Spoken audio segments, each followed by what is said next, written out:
Vanuatu is a group of islands, about 83 islands in all, and they are scattered. Transport is very limited in these islands. In some islands, you can only have access to them by boat, no cars, no vehicles. Telecommunications depends on the weather. Vanuatu is rated as the #1 disaster-prone country. Basic sanitation coverage is very low and it's declining in the rural areas. 29% that have basic services for sanitation. We have 88% of the rural population have basic water services. And for hand washing, we have 17% in rural areas, with 1/3 of population living in rural areas dependent on rainwater. When we have El Nino, which is dry season, most of these people who are dependent on rainwater do not have access at all.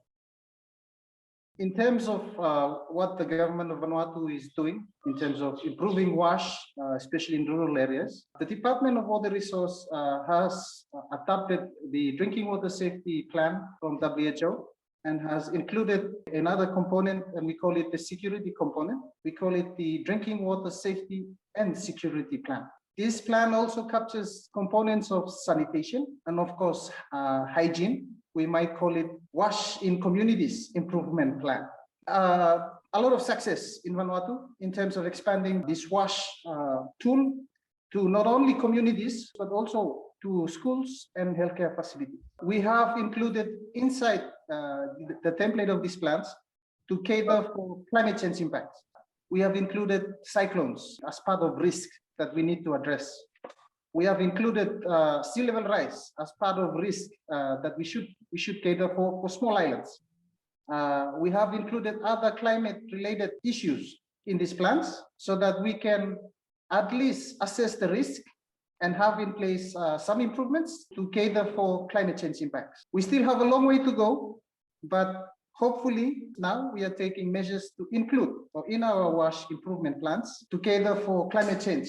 And not only climate change, we're also talking about natural disasters like earthquakes, tsunamis, cyclones. I would say that there's some maybe little evidence that some of the systems now are more resilient to cyclones than before.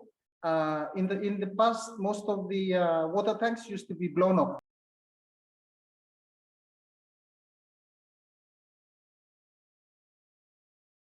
Yes, April last year we had a Category 5 cyclone. At the time we had borders closing, so only the locals were able to respond. It was amazing to see how the people in the country have some resilience in them to start building back their lives after the cyclones, even if they were not receiving any aid coming from outside.